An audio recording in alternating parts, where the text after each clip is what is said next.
What if success isn't something you chase, but something you attract by the person you become? In a world that praises hustle and shortcuts, Stephen R. Covey showed us a different path, a timeless one built on principles, not pressure, on character, not just charisma. Today we're diving into The 7 Habits of Highly Effective People, a book that has helped presidents, CEOs, teachers, and students rethink how they live, lead, and love.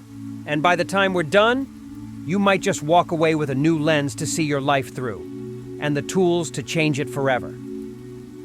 Let's begin. Habit 1, be proactive. Let's be honest. Most of us live reactively. We blame traffic for our bad mood. We say someone else made us angry. We wait for motivation instead of creating momentum. But Covey flips the script. He says, between stimulus and response, there's a space. And in that space lies your power to choose. Being proactive means taking responsibility, not just for what happens to you, but for how you respond to it. You don't control the weather, or your boss, or the news, but you do control your energy, your mindset, and your next move.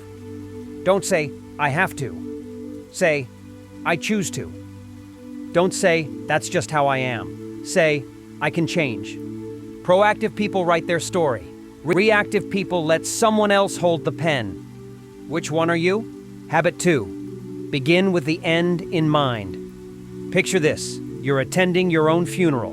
What will people say about you? Not your job title, not your bank balance, but your impact. Were you kind, honest, a person who lifted others?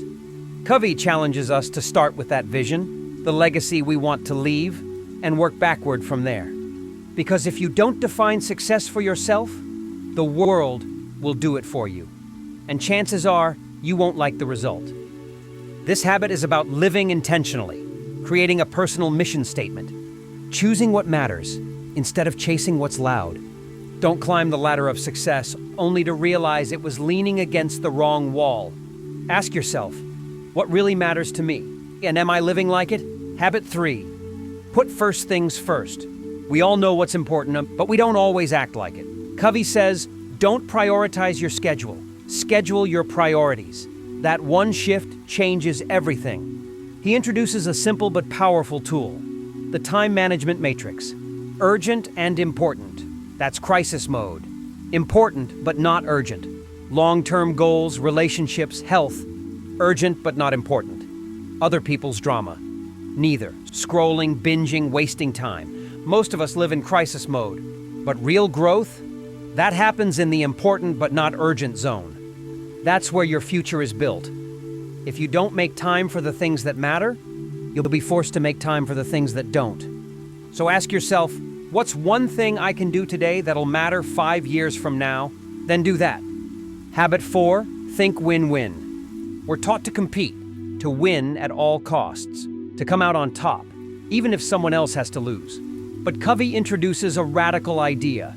What if we could both win? Win-win is a mindset of abundance. It says, there's enough success, love, and opportunity to go around. It's not about being soft. It's about being strong and kind, firm and fair, in business, in marriage, in friendships. The most lasting relationships are built on mutual benefit. The question is simple. How can we both walk away better? Because in the long run, collaboration always beats competition. Habit 5, seek first to understand, then to be understood. Have you ever had an argument where both sides were just waiting for their turn to talk? Yeah, we all have. This habit is about something deeper, empathy. Covey says, most people listen with the intent to reply, not to understand. But when you truly listen, with your eyes, your ears, your heart, something shifts.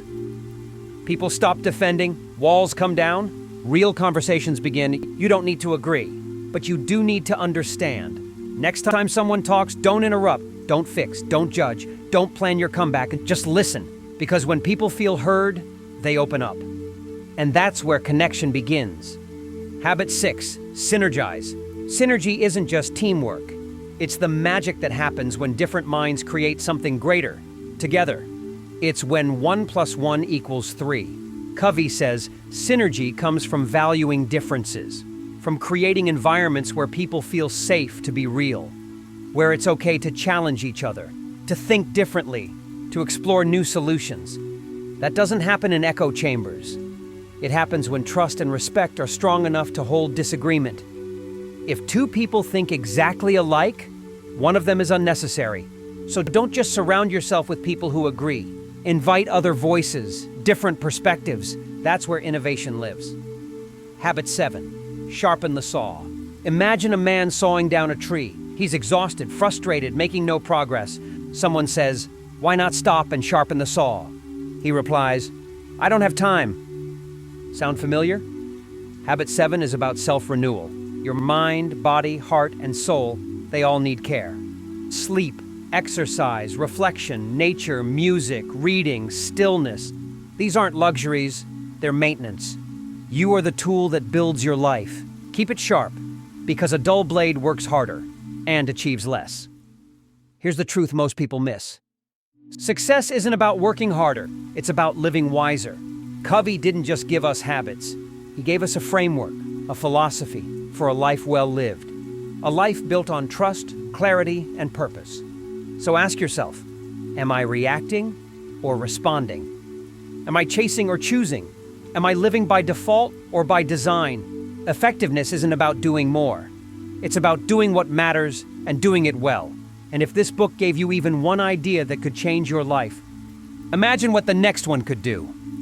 This is the Bookkeeper. Until next time, keep learning, keep growing, and never forget, the pen is in your hands.